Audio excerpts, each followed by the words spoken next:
The conference room had that expensive silence. You know the kind, where even the air feels like it costs money. But right now, that silence was about to shatter. The woman in the server's uniform leaned in close to the billionaire CEO, her voice barely above a whisper. "That's fake," she said quietly.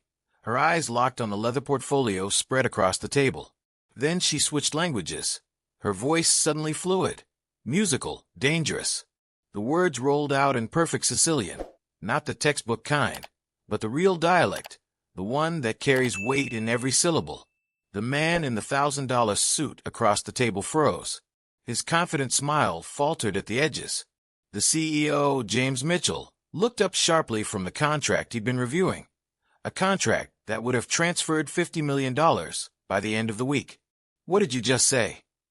Mitchell asked, his voice careful, measured.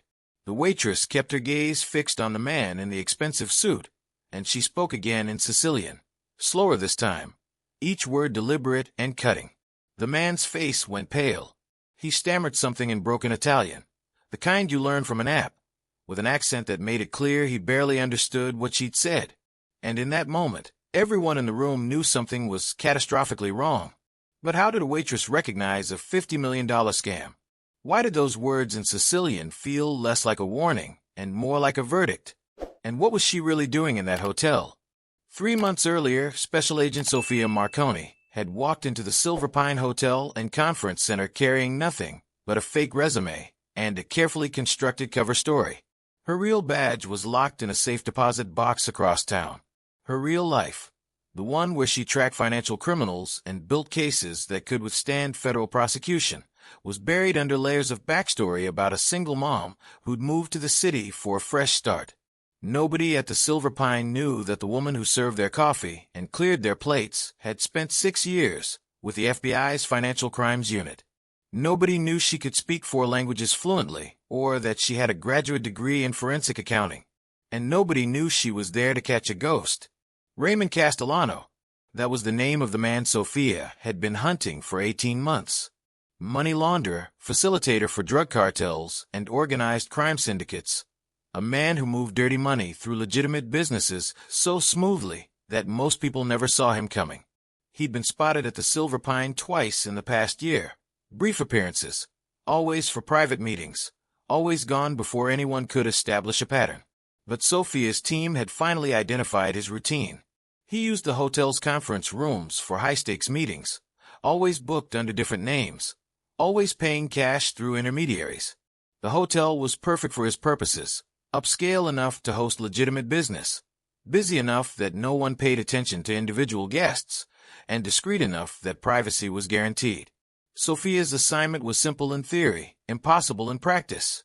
Embed herself in the hotel, identify Castellano when he appeared, document his meetings, and gather enough evidence to build a case. The Bureau had tried surveillance from the outside, but Castellano had counter-surveillance measures that made external monitoring useless.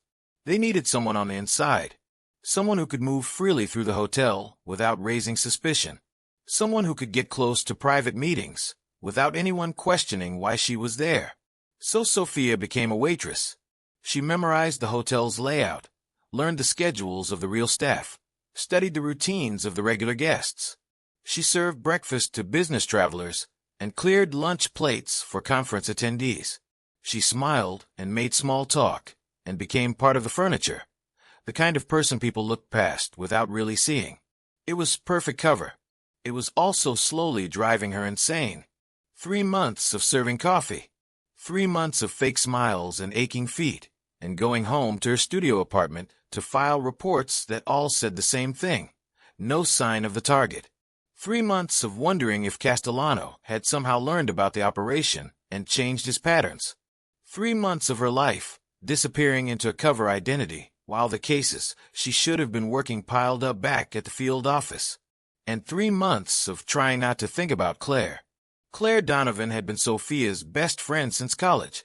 They'd met freshman year, bonded over late-night study sessions and terrible dining hall food, and stayed close even when their lives went in different directions.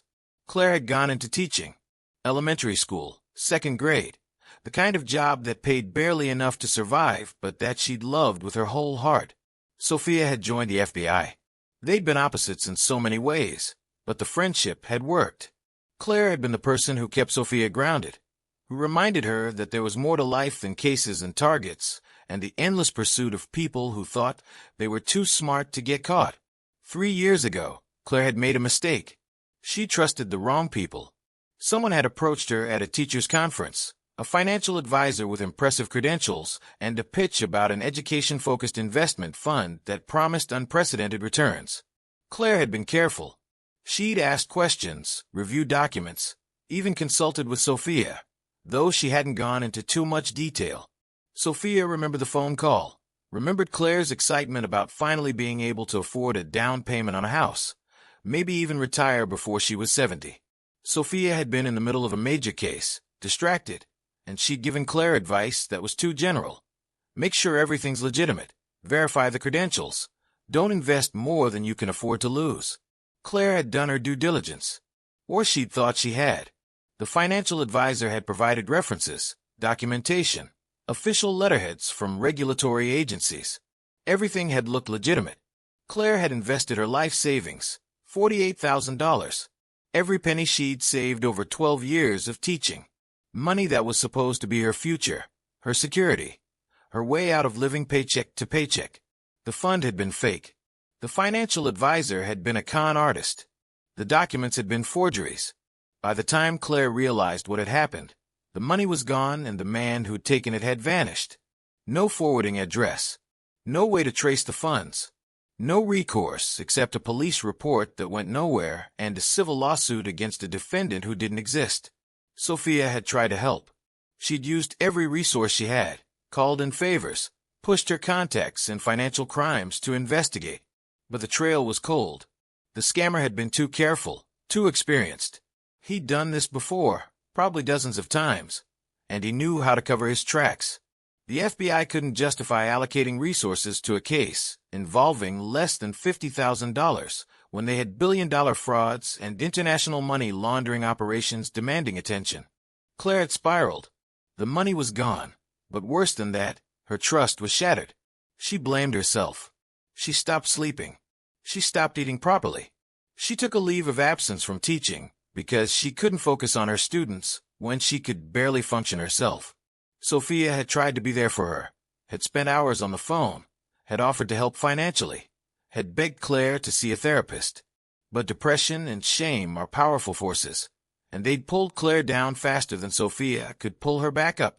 For months after losing her savings, Claire Donovan died by suicide.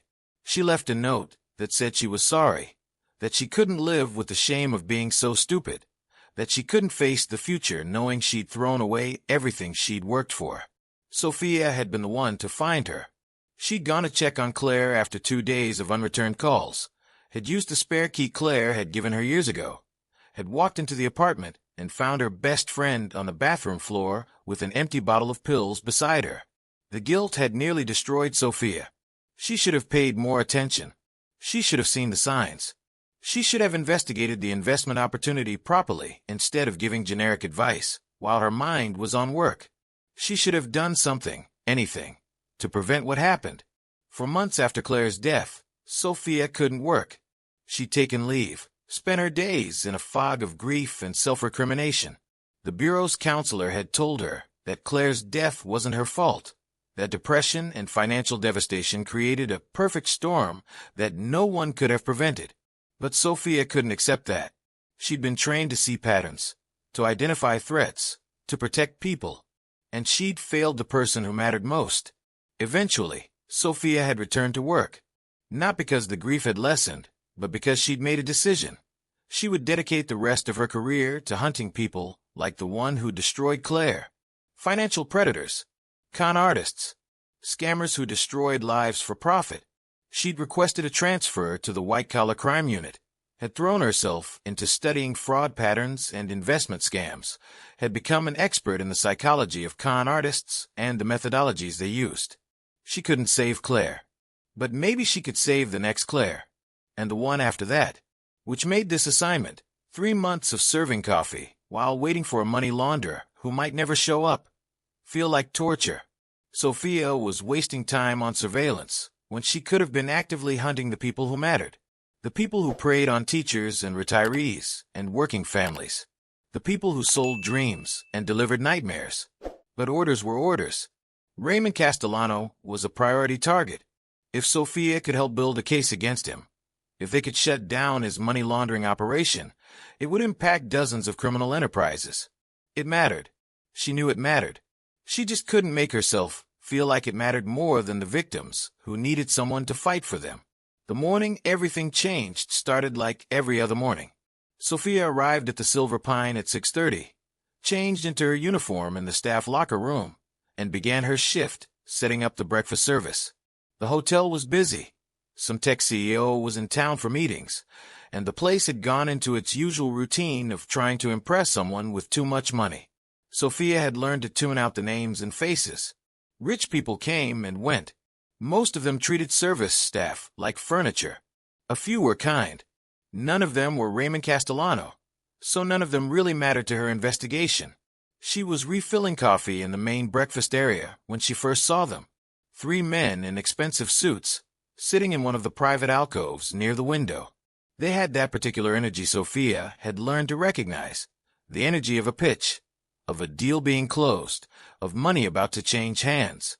One of them was younger, maybe late 30s, with perfectly styled hair and a watch that probably cost more than Sophia's annual salary. The other 2 were older, more reserved, but all 3 had the same polished confidence. Sophia wouldn't have paid much attention. Business meetings were constant at the Silver Pine, except that something about their body language caught her eye.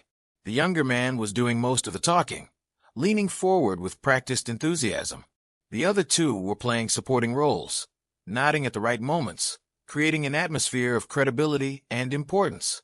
It was choreographed, rehearsed, and that made Sophia's instincts flare.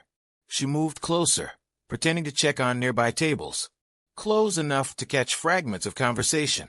Exclusive partnership opportunity with the Sicilian Maritime Development Consortium.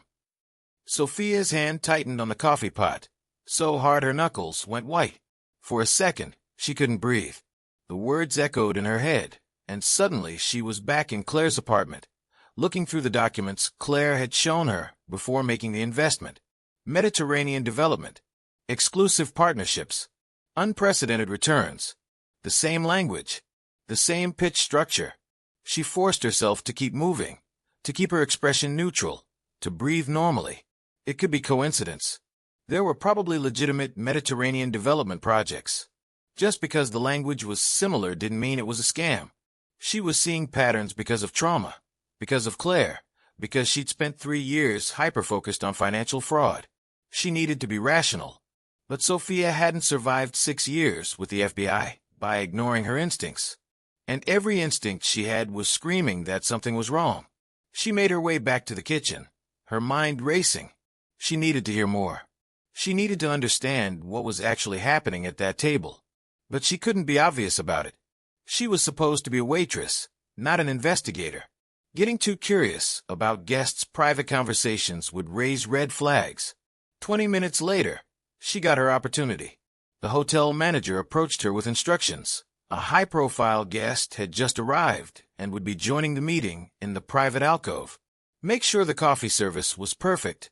Make sure everything was handled with absolute professionalism. The guest's name was James Mitchell, billionaire CEO, founder of Mitchell Technologies, someone whose business the hotel desperately wanted to keep. Sophia recognized the name. Mitchell was worth about $4 billion, made his fortune in software development, known for being careful with investments and philanthropy. If he was meeting with the 3 men in the alcove, it meant they'd somehow gotten access to him. It meant they were pitching him on something big. When Mitchell walked in, Sophia watched from across the room. He looked tired but sharp, the kind of person who'd built success through intelligence and hard work rather than inheritance. He greeted the 3 men with polite professionalism, not overly warm, but not suspicious either. They all sat down, and the younger man immediately began pulling documents from a leather portfolio. Sophia approached with fresh coffee, playing her role perfectly. Friendly but not intrusive. Efficient. Forgettable. She poured coffee and listened. "Appreciate you taking this meeting, Mr. Mitchell," the young man was saying. His voice was smooth, warm, designed to build trust. I know your time is incredibly valuable, but I think once you see what we're proposing, you'll understand why this opportunity is truly exceptional. Exceptional. Sophia's jaw tightened. Another trigger word. Claire's scammer had used that exact word. Exceptional returns. Exceptional opportunity. The language of con artists who'd perfected their craft. Mitchell leaned back, his expression neutral but interested. I've done preliminary research on Mediterranean shipping ventures. The market's competitive. What differentiates your project? Exactly the right question, the young man said, and he slid a document across the table. Sophia could see it from where she stood. Heavy paper, embossed letterhead, official-looking seals. What differentiates us is governmental backing. We're not just another shipping venture. We're partnered directly with the Sicilian Regional Authority for Port Infrastructure Development. This is our letter of intent. Full governmental support. They've designated our consortium as the exclusive developer for the Porto di Palermo expansion. Sophia felt cold dread settle in her stomach. She'd heard this before. Not personally, but in case files. In investigative reports. In the patterns she'd studied for 3 years. Fake government partnerships. Forged official documents. Letters of intent that looked legitimate, but fell apart under scrutiny. It was a classic high-level investment scam, and Mitchell was walking straight into it. One of the older men spoke up, his accent vaguely European. The investment structure is straightforward. Total project budget is 600 million euros. We're seeking strategic partners for the development phase. We're offering limited equity positions. The minimum commitment is $50 million, which secures an 8% equity stake and a board position. $50 million. Sophia's hand started shaking. She set down the coffee pot carefully, afraid she'd drop it. This wasn't just a scam. This was a massive fraud operation targeting someone with serious resources. And she was standing right there, listening to it happen in real time. The timeline is aggressive, the young man continued. We break ground in 4 months, which means we need commitments from anchor partners within 2 weeks. I know that's fast, but the regulatory approval window is narrow. If we miss it, the opportunity closes. He leaned forward, his expression earnest. I'll be honest with you, Mr. Mitchell. We've had interest from 2 other groups at your level. But you were my first call because I've followed your work. I think there's an alignment here. You're someone who sees opportunities others miss, who moves while others hesitate. This is one of those moments. Every element was there. Every tactic Sophia had studied. Create urgency. Make it exclusive. Appeal to ego. Don't give the target time to verify. Rush them into a decision before they can think clearly. It was textbook. And it was working. She could see Mitchell's interest, the way he was engaging with the documents, asking follow-up questions. He was being careful, yes. But the scammers were good. They knew how to look legitimate. They knew how to manufacture trust. Sophia backed away from the table before anyone noticed her hovering. Her heart was pounding. She needed to think. She needed to figure out what to do. But she was undercover on a completely different case. She was supposed to be looking for Raymond Castellano, not investigating investment fraud. If she interfered, if she broke cover, she'd blow 3 months of work. Her handler would be furious. The Bureau might pull her from field work entirely. But if she didn't interfere, James Mitchell was going to lose $50 million. And that money wasn't just numbers on a spreadsheet. That was funding for his company's research. Scholarships he funded. Charitable foundations. Jobs for thousands of employees. One bad decision. One transfer to scammers who'd vanish the moment the funds cleared. And all of that would be damaged. Not destroyed. Mitchell was wealthy enough to survive the loss, but damaged enough to matter. More than that, Sophia couldn't stand by and watch the same thing that happened to Claire happen to someone else. The scale was different, but the crime was the same. Predators identifying vulnerable moments. And yes, Mitchell was vulnerable right now. She could see it in the way he engaged with the pitch. And exploiting trust for profit.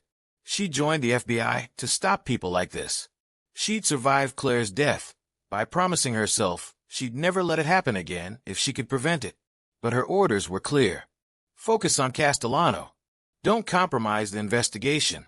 Don't break cover. Sophia spent the next hour trying to work while her mind spiraled. The meeting in the alcove continued. She watched from a distance as the men showed Mitchell more documents, as he asked questions, and they provided smooth answers. Everything looked legitimate. That was the genius of it. The scam worked because it was indistinguishable from a real opportunity until you dug deep enough to find the cracks. Around 11, the meeting broke up. Handshakes all around. The young man gave Mitchell a business card. They scheduled a follow-up meeting for 2 days later, presumably when Mitchell would make his final decision. Then Mitchell left, and the three men stayed at their table, ordering lunch, looking satisfied and confident. Sophia approached to clear their table, her professional mask firmly in place. As she collected empty coffee cups, she noticed business cards sitting on the table. One had the name Alessandro Moretti, Managing Director, Mediterranean Capital Ventures. The company name was different from what Claire's scammer had used, but the structure was similar. Mediterranean, Capital, words that sounded impressive and legitimate. "Can I get you gentlemen anything else?" she asked, her voice perfectly pleasant. Moretti looked up with a dazzling smile. "Just the check when you have a moment." "Thank you. The service has been excellent." Sophia nodded and turned to leave, but something reckless made her pause. A test. A way to know for certain if her instincts were right. "I couldn't help but overhear part of your meeting," she said, keeping her tone conversational, curious, but not invasive. "The Sicilian port project sounds fascinating. I'm actually half Sicilian myself. My grandmother was from Palermo. Do you work there often?" It was true. Sophia's grandmother had been Sicilian, had come to the U.S. as a young woman. Sophia had learned the dialect as a child, had studied it formally as part of her language training at the FBI. She was fluent enough to pass as a native speaker. Moretti's smile didn't falter, but something shifted in his eyes. A quick calculation. "We do," he said smoothly. "Beautiful region. The people, the culture, the business opportunities. It's extraordinary." Sophia switched to Sicilian without warning. She asked him a simple, direct question in the dialect. "How long have you been working with the regional authority in Palermo?" For just a second, maybe half a second, Moretti's expression went blank. Then he recovered, laughed, and responded in tourist Italian, badly accented and grammatically awkward. "My Italian's not as good as it should be. I focus more on the business side." But Sophia had seen it. That flash of incomprehension. That moment when he had no idea what she'd said. A man claiming to be developing major port infrastructure in Sicily, claiming to have direct partnerships with regional authorities, couldn't understand basic Sicilian. Not tourist phrases. Not business jargon. Simple conversational language that anyone working extensively in the region would know. "Of course," Sophia said smoothly, switching back to English. "Enjoy your lunch." She walked away before her expression could betray what she was feeling. She went straight to the staff bathroom and locked herself in a stall, her hands shaking with adrenaline and rage. She'd been right. It was a scam. Moretti and his colleagues were running a sophisticated investment fraud, and James Mitchell was their target. And she was the only person who knew. Sophia pulled out her personal phone, not the bureau phone, which was locked in her locker during work hours to maintain cover, and stared at it. She should call her handler, report what she discovered, let the bureau decide how to proceed. That was protocol. That was her job. But she knew what would happen. Her handler, Supervisory Special Agent Thomas Reeves, was laser-focused on the Castellano investigation. He'd been working that case for 2 years. Every decision he made was calculated to protect the operation, to ensure nothing compromised their chance of finally catching Castellano. If Sophia reported the investment scam, Reeves would tell her to ignore it. He'd say it wasn't her case, wasn't her concern, that she needed to maintain cover and focus on her assignment. He might even file a report with another unit, but by the time anyone acted on it, Mitchell's meeting would be over and the decision would be made. Sophia knew this because she'd seen it before. Resources were finite. Priorities were set at levels above her pay grade. One person's crisis was another person's case that would have to wait. That's how Claire had fallen through the cracks. That's how scammers kept operating. Because there was always something more important, always another priority, always a reason to wait just a little longer. She couldn't wait. Not this time. Sophia made her decision. She'd stop the scam. She'd expose Moretti and his colleagues. She'd save Mitchell from making a catastrophic mistake. And she'd do it in a way that maintained her cover. That didn't completely blow the Castellano investigation. It was possible. Difficult, but possible. She just had to be smart about it. The rest of her shift passed in a blur of planning. Sophia knew she had 2 days before Mitchell's follow-up meeting. 2 days to gather evidence, to build a case solid enough that Mitchell would listen to a waitress telling him his $50 million investment was fake. She needed documentation. Proof that Moretti and his company weren't what they claimed to be. That night, after her shift ended, Sophia went home to her studio apartment and became Special Agent Marconi again. She logged into her personal laptop, not connected to bureau systems, but powerful enough for the research she needed, and started digging. Alessandro Moretti, Mediterranean Capital Ventures, Porto di Palermo Expansion Project. The company had a website, professional, sleek, filled with photos of completed projects and testimonials from satisfied partners. But Sophia had been trained to look deeper. She started with the basics, reverse image searches on the project photos. Half of them were stock photos. The other half were images of projects completed by entirely different companies, their logos carefully cropped out. The testimonials came from people whose names didn't appear anywhere else online. No LinkedIn profiles, no business records, nothing. Ghost identities. She checked the business registration. Mediterranean Capital Ventures was incorporated in Malta, a common jurisdiction for financial services, but also a red flag. The registration was only 8 months old. The listed address was a serviced office, the kind that rented space to dozens of companies and provided mail forwarding services. No actual operations, no real employees, just a legal address for paperwork. Sophia searched for the Porto di Palermo Expansion Project and found the official website of the Sicilian Regional Authority. The project was real. There actually was port development underway. But when she looked at the list of approved contractors and partners, Mediterranean Capital Ventures wasn't mentioned anywhere. The actual development was being done by major Italian and European construction firms with decades of documented history. There were no open equity positions for foreign investors. No exclusive partnerships available. Everything Moretti had told Mitchell was built on a foundation of lies. The project existed, but their involvement in it was completely fabricated. They'd taken a real development project, created fake documentation, suggesting they were partners, and were using it to scam investors. It was sophisticated. It was convincing. And it would work unless someone with the right skills and knowledge exposed it. Sophia took screenshots. She documented everything. She prepared a dossier that would prove, beyond any doubt, that Mediterranean Capital Ventures was a fraud. Then she faced her next problem: how to get Mitchell to listen to her. She was a waitress. He was a billionaire CEO. He'd been pitched by men in expensive suits, with impressive credentials and official-looking documents. Why would he trust her over them? The answer was the same as it had been in the conference room: the Sicilian test. That moment of incomprehension when Moretti hadn't understood basic dialect. That was concrete proof, visible in real time. That couldn't be explained away.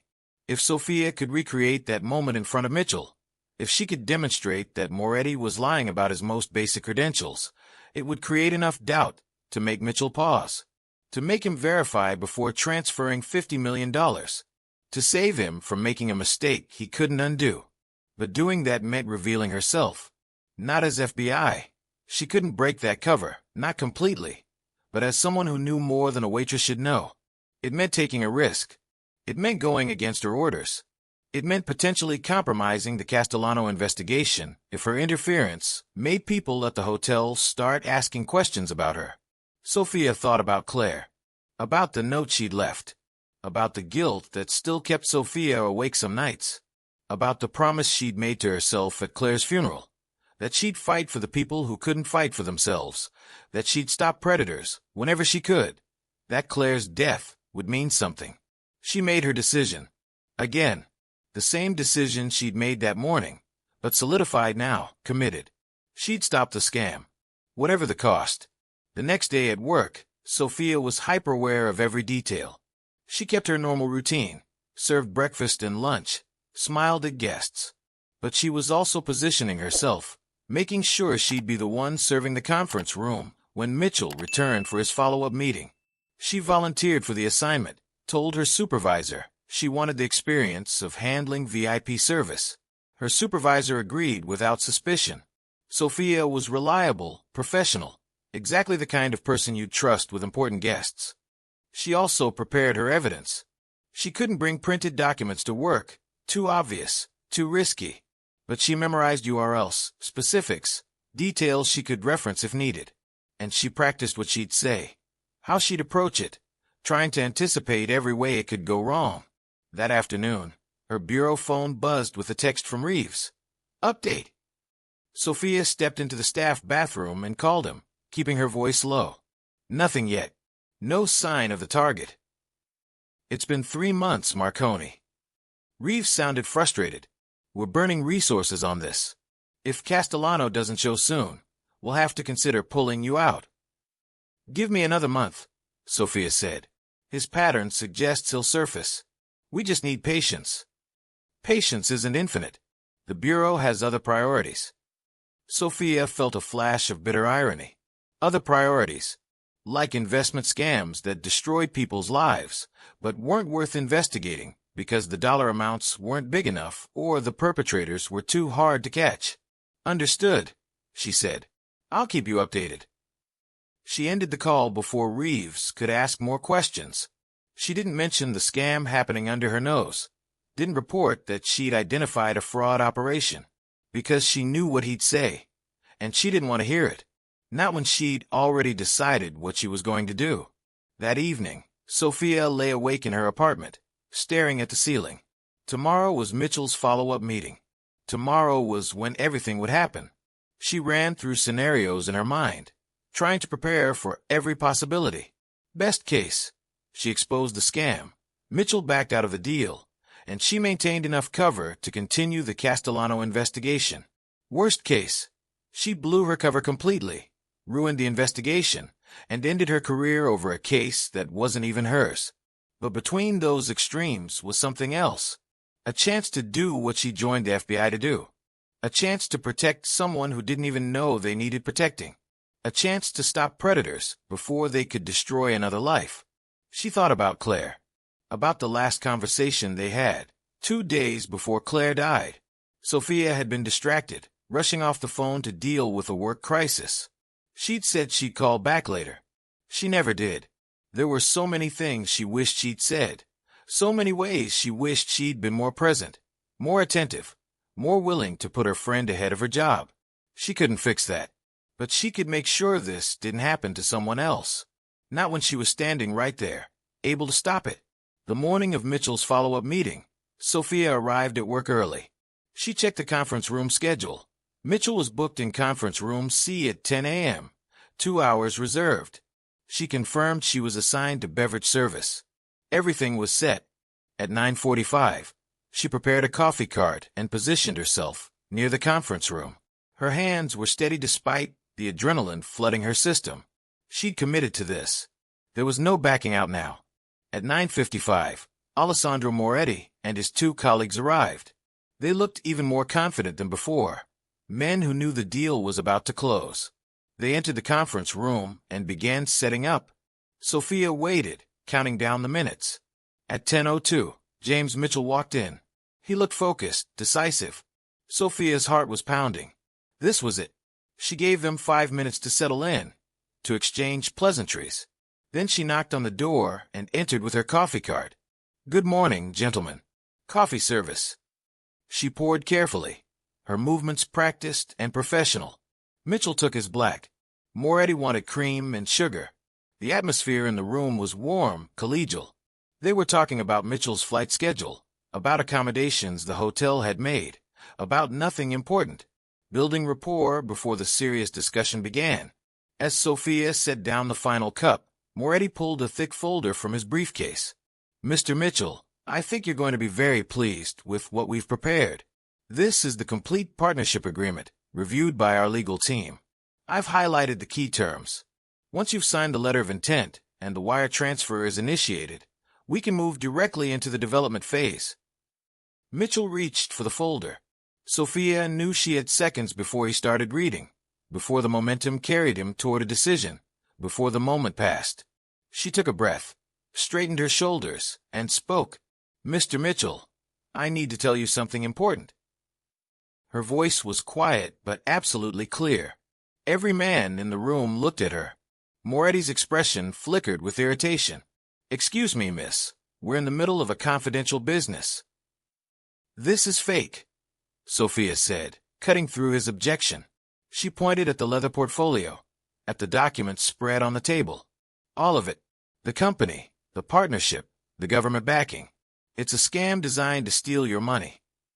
The room went silent. Mitchell set down the folder, his eyes sharp and assessing. "That's an extremely serious accusation." "I know," Sophia said, "and I can prove it." She looked directly at Moretti, whose face had gone from irritated to carefully neutral. "Mr. Moretti, you've told Mr. Mitchell that your company has extensive operations in Sicily, that you're working directly with the regional authority there, that you're developing the Porto di Palermo expansion project. I fail to see how our business is any concern of yours," Moretti said coldly. "Mr. Mitchell, I apologize for this disruption. I don't know what this woman's agenda is, but—" "If you really work in Sicily," Sophia interrupted, "if you really have partnerships with regional authorities, then surely you speak the language. Surely you understand the people you're supposedly doing business with." She switched to Sicilian without warning, her grandmother's dialect flowing naturally. She spoke for 20 seconds, asking Moretti direct questions about the Port Authority, about specific officials, about timeline details of the expansion project. She used regional terms, local references, the kind of knowledge that would be second nature to anyone actually working in Palermo. Moretti stared at her, his mouth open slightly. He didn't say a word, because he didn't understand. He had absolutely no idea what she just said. Mitchell was watching intently now, his gaze moving between Sophia and Moretti. "Mr. Moretti," he said slowly, "would you like to respond?" Moretti forced a laugh. "I work in English and Italian, like any international business professional. I don't speak regional dialects. This is absurd. Mr. Mitchell, this woman is clearly trying to sabotage." "I asked him about the Port Authority officials he claims to work with," Sophia said, looking at Mitchell. "I asked about specific timeline details of the expansion project. I used terms that anyone actually involved in Sicilian infrastructure development would know. He didn't understand a single word." She paused. A man with deep Sicilian business connections, who's supposedly been developing this project for months, doesn't understand the language. That's not just unusual. That's impossible. One of the other men spoke up, his voice sharp with indignation. "This is outrageous. You can't judge someone's credentials based on dialect. Mr. Moretti conducts business in multiple languages, and—" "Then explain this," Sophia said. She'd kept her evidence abstract, hadn't revealed how much she actually knew. But now she committed fully. Mediterranean Capital Ventures was incorporated 8 months ago in Malta. The business address you list is a serviced office rental. Your website shows projects supposedly completed by your company, but those are stock photos and images stolen from other firms. The testimonials are from people who don't exist. And most importantly, the Sicilian Regional Authority has no record of your company, no partnership agreements, no involvement in the Porto di Palermo project. The actual development is being done by established Italian construction firms. Everything about your company is fabricated." Moretti stood up abruptly. "This is slander.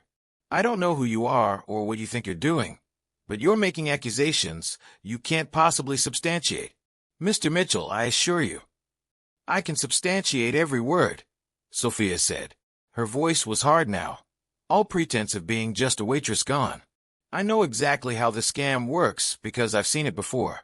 You target wealthy individuals, create artificial urgency, use fake government partnerships, and forge documents to establish credibility. You rush them into decisions before they have time to verify, and then you vanish with their money." She turned to Mitchell. 3 years ago, this same scam destroyed someone I loved. My best friend invested her life savings in what she thought was a legitimate Mediterranean development partnership. The documents looked exactly like these: official letterheads, government seals, everything perfect. But it was all fake. She lost everything. The stress and shame killed her. Sophia's voice cracked slightly, but she kept going. I recognized the pattern as soon as I heard their pitch. Every element is identical.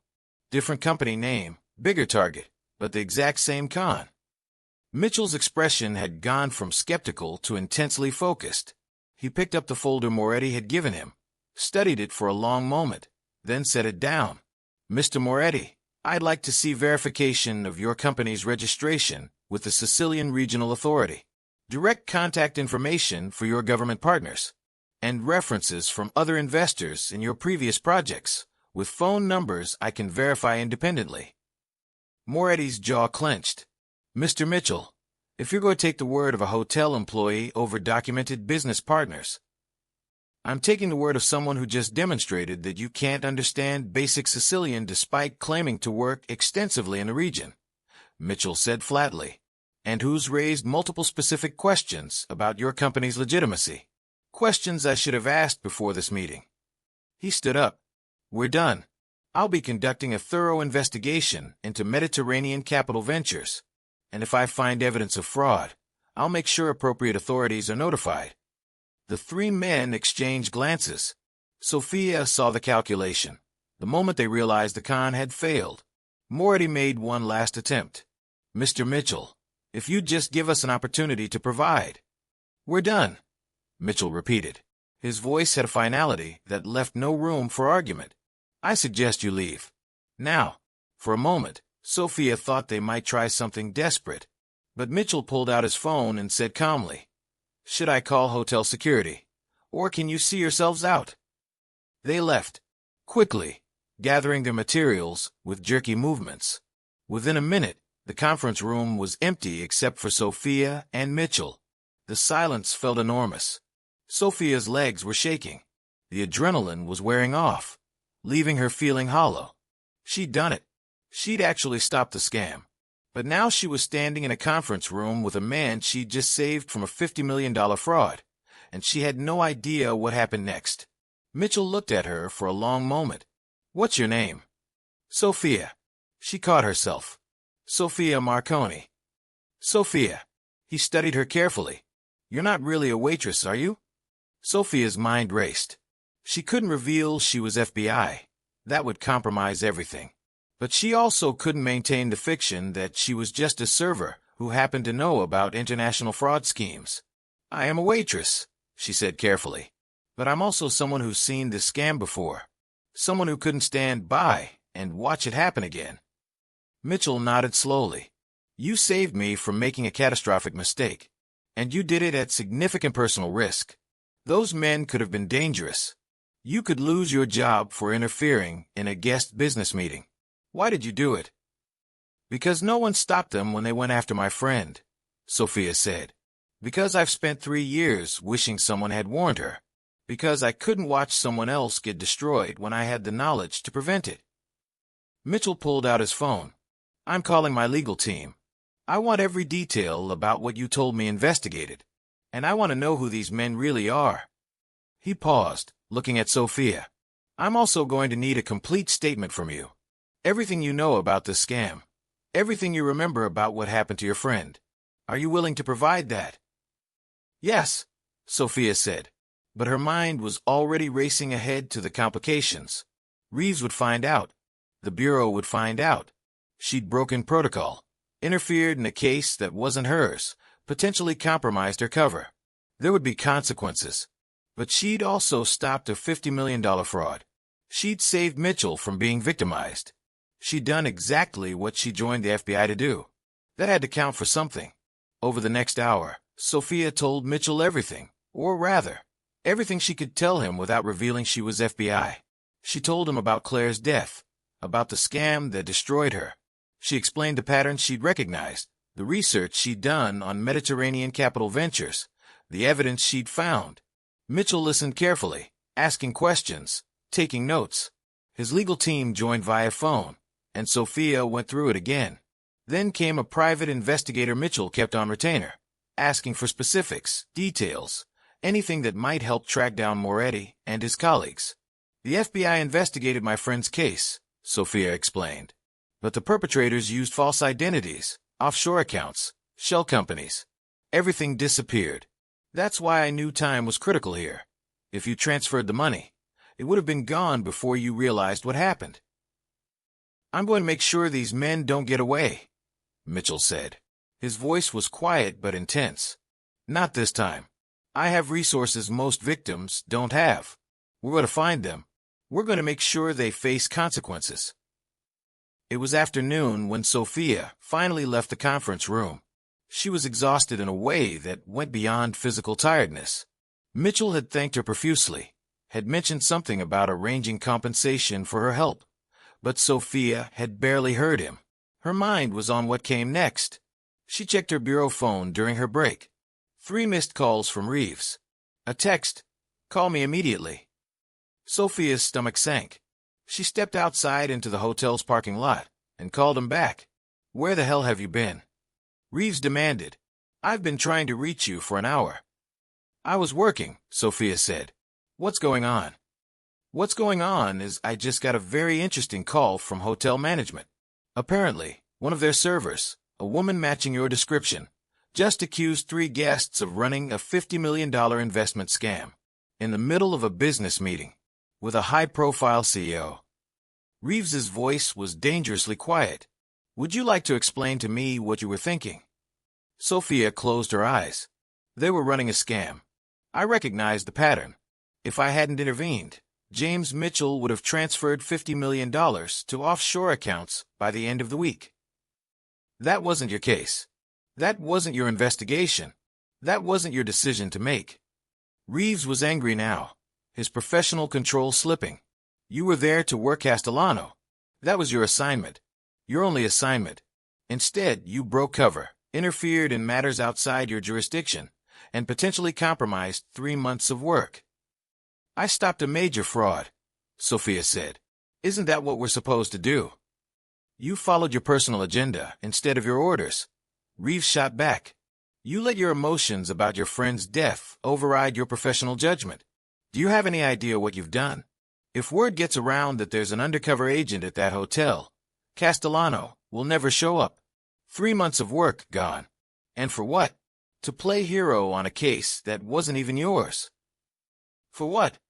Sophia's voice rose despite her efforts to stay calm. "To prevent someone from being victimized. To stop criminals who've been operating for years. To do the job I signed up for instead of sitting around waiting for a target who might never appear." "Your job is to follow orders," Reeves said coldly. "Not to make unilateral decisions based on personal feelings. You're compromised, Marconi. You have been since your friend died. I should have seen it sooner." The words hit like a physical blow. "I'm not compromised. I'm doing what's right." "Right according to whom?" "You." Reeves's tone was scathing. "You don't get to decide priorities. You don't get to abandon your assignment because something more interesting comes along. That's not how this works." "So what should I have done?" Sophia demanded. "Stood there and watched while someone got scammed out of $50 million? Let the criminals walk away because stopping them wasn't convenient for our investigation?" "You should have reported it and let the appropriate unit handle it," Reeves said, "like a professional. Instead, you went rogue. There are consequences for that." Sophia felt something break inside her. The anger, the frustration, the 3 years of grief and guilt and trying to make Claire's death mean something. It all came flooding out. The appropriate unit wouldn't have done anything in time. You know that as well as I do. We'd have filed a report, and maybe someone would have followed up in a few weeks, and by then Mitchell's money would have been gone and the scammers would have vanished.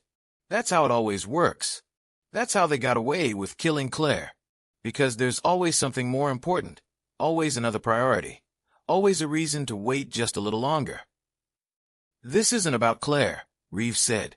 "Everything I do is about Claire," Sophia said quietly. "Because she deserved better than what she got. She deserved someone who actually fought for her instead of telling her it wasn't worth the Bureau's time. And I'm not going to let that happen to someone else. Not when I can prevent it." There was a long silence. Then Reeves said, "You're off the Castellano case. Effective immediately.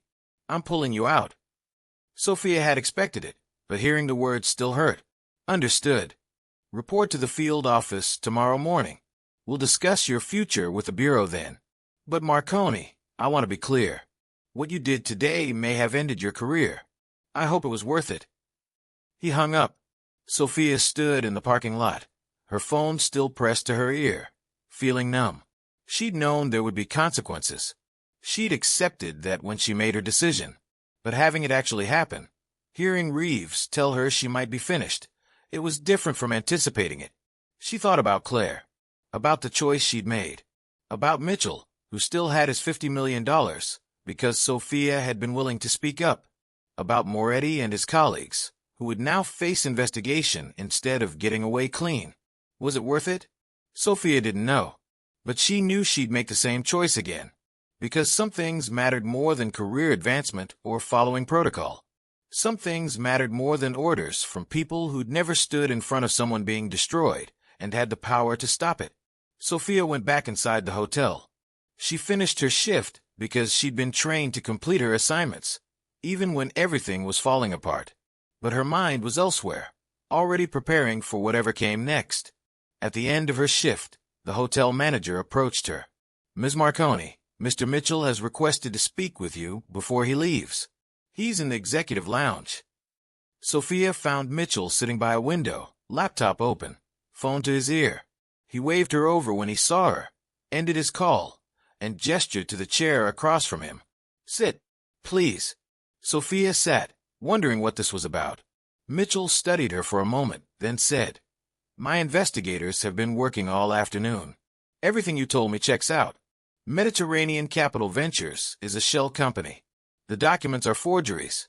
Alessandro Moretti is an alias for a man named Derek Sullivan who's been running investment scams across Europe for over a decade. You were absolutely right." "I'm glad I could help," Sophia said. "You did more than help. You saved me from the worst business decision I would have ever made." Mitchell paused. "But I've also learned something else. I called in some favors, spoke to some people with connections. Sophia Marconi isn't really a waitress, is she? She's FBI. Undercover on a different investigation entirely." Sophia's heart stopped. "I can't." "You don't have to confirm or deny," Mitchell said. "But I want you to know that I've made some calls. To people who can make other calls. I don't know what consequences you're facing for helping me, but I'm doing everything I can to minimize them. You saved me from a major fraud at significant personal cost. The Bureau should be celebrating what you did, not punishing you for it." "It's complicated," Sophia said quietly. "I'm sure it is. But I wanted you to know that you have someone in your corner. Someone with resources and connections who's grateful for what you did." Mitchell pulled out a business card and handed it to her. "This is my direct line. If you need anything, legal support, character references, a job if things with your current employer don't work out, call me. I mean that." Sophia took the card, her throat tight. "Thank you. No, thank you. For having the courage to speak up when it mattered. For seeing what was really happening and refusing to stay silent. That's rare. And valuable. Whatever happens next, don't let anyone tell you that you made the wrong choice." That evening, Sophia sat in her apartment and tried to prepare for the next morning's meeting with Reeves. She'd written out everything that had happened, trying to organize her thoughts, trying to figure out how to explain her actions in a way that might salvage her career. But every time she tried to frame it in terms of protocol and procedure and tactical decisions, it felt wrong, hollow. The truth was simpler. She'd seen someone about to be destroyed, and she'd stopped it. That was the job. Not the surveillance, not the months of waiting, not the careful following of orders. The actual job, protecting people from predators, was what she'd done in that conference room. And if that meant her FBI career was over, then maybe she'd been in the wrong place all along.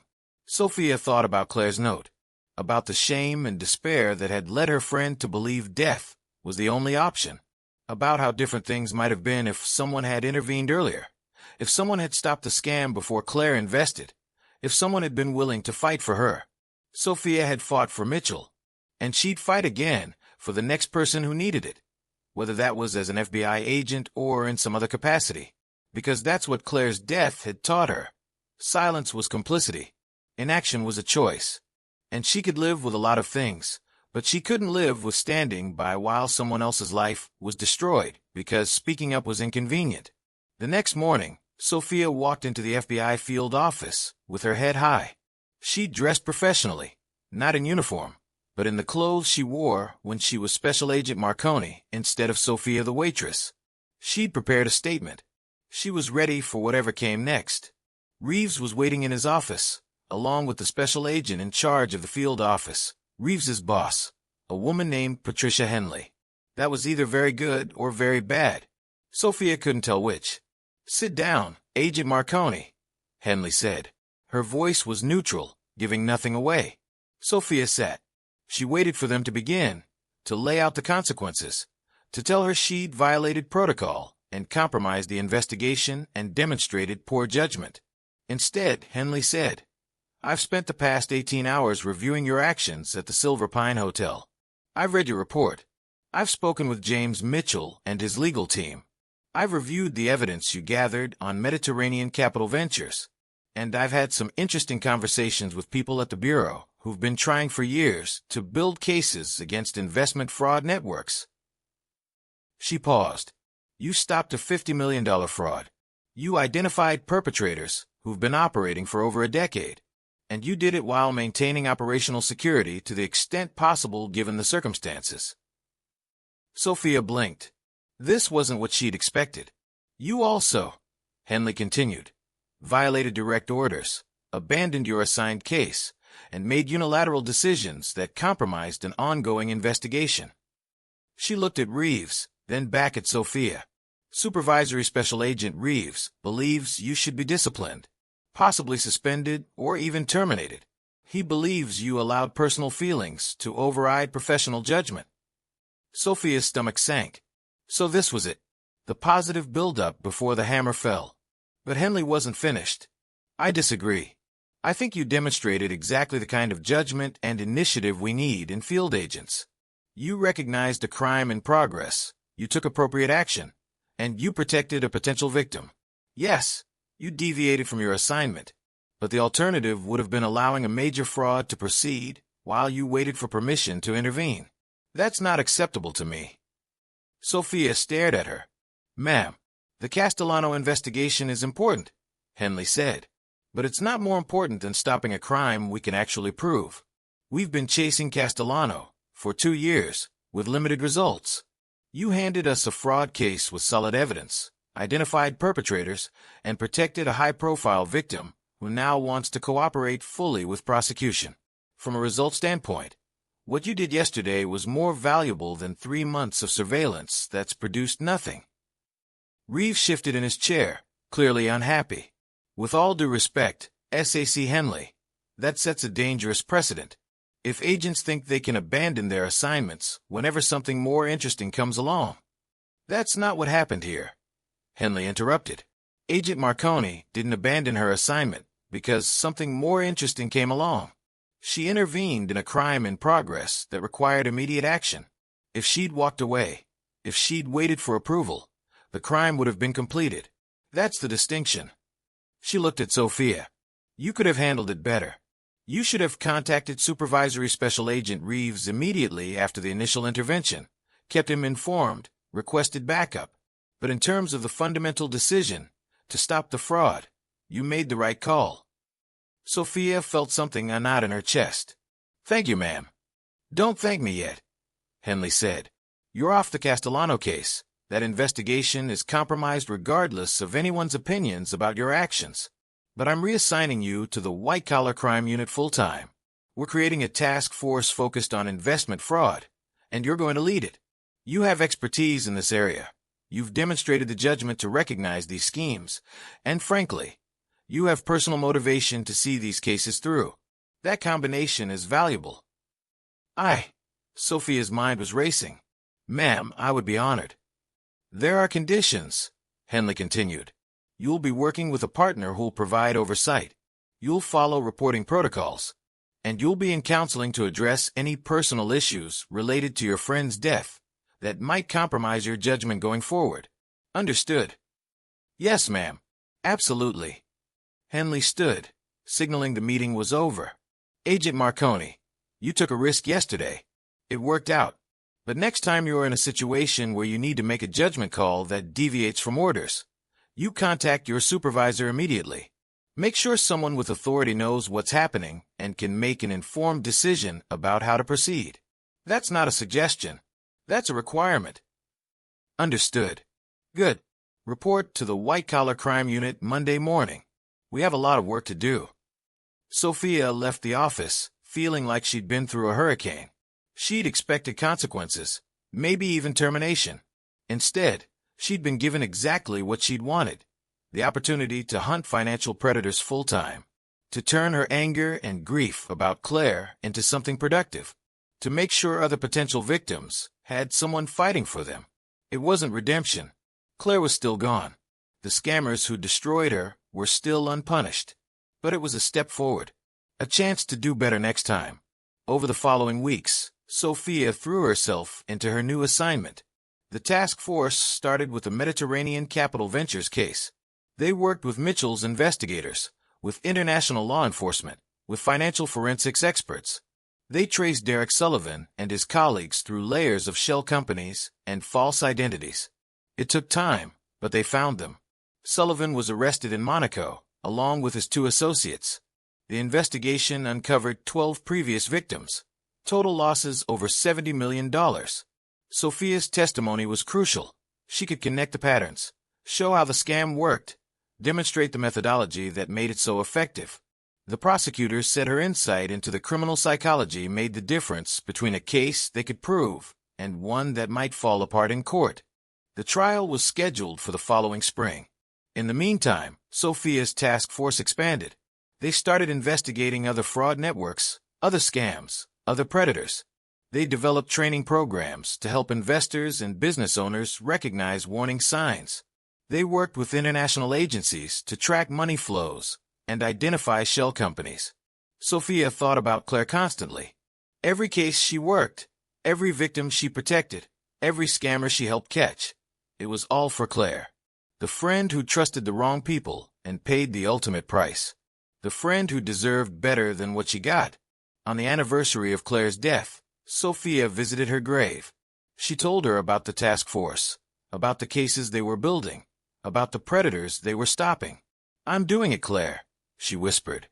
"I'm making sure what happened to you doesn't happen to anyone else.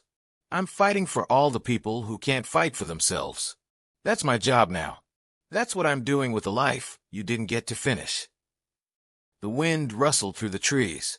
Sophia stood there for a long time, remembering her friend, honoring her memory, recommitting to the promise she'd made. Several months later, James Mitchell called Sophia with news. His foundation was launching a new initiative, a financial literacy and fraud prevention program for teachers, nonprofit workers, and other professionals in fields that didn't typically provide extensive financial education. It would be free, accessible, and designed to help people recognize and avoid investment scams. "I want to name it the Claire Donovan Initiative," Mitchell said, "in honor of your friend, so her death can save others from the same fate." Sophia cried when he told her. Good tears this time, not the tears of grief, but the tears of knowing that Claire's life and death would mean something, that her story would help protect others, that the tragedy wouldn't be forgotten. The trial came and went. Derek Sullivan was sentenced to 18 years in federal prison. His associates got 12 and 15 years respectively. It wasn't enough to undo the damage they'd caused, but it was justice. Real, concrete justice that meant they couldn't hurt anyone else. After the verdict, Sophia stood outside the courthouse with the other victims who testified. They were comparing notes, sharing stories, supporting each other the way people do when they've survived something terrible together. One woman approached Sophia, an older woman who'd lost her retirement savings to Sullivan's schemes. "Thank you," the woman said, "for seeing what was happening, for speaking up, for making sure they couldn't do this to anyone else." Sophia smiled. "I didn't do it alone. All of you fought too. All of you testified. All of you made this prosecution possible. But you started it, the woman said. You were the one who refused to stay silent. That matters. That night, Sophia sat in her apartment, a nicer apartment now, affordable on her FBI salary, without the burden of Claire's unpaid debts, and reflected on the journey, from that morning at the Silver Pine to this moment. The choice she'd made, the risks she'd taken, the consequences she'd faced, and the opportunities that had followed. She thought about Reeves, who'd been right about protocol and wrong about priorities. She thought about Henley, who'd understood that sometimes doing the right thing meant breaking rules. She thought about Mitchell, who'd been saved from a catastrophic mistake and had turned that near miss into something positive. She thought about all the victims who'd gotten justice because one waitress had been willing to speak up in a language most people didn't understand. But mostly she thought about Claire, about the last conversation they'd had, the one where Sophia had been too busy to really listen, about all the ways she wished she'd been better, done more, paid closer attention, about the guilt that still lived in her chest like a permanent weight. She couldn't fix the past. She couldn't bring Claire back, but she could honor her memory by making sure other people didn't suffer the same fate, by fighting for the vulnerable, the targeted, the people who trusted the wrong voices at the wrong time, by being the person who speaks up, who asks the hard questions, who refuses to stay silent even when it's difficult. That's what Sophia had done in that conference room. That's what she'd continue to do in every case that followed.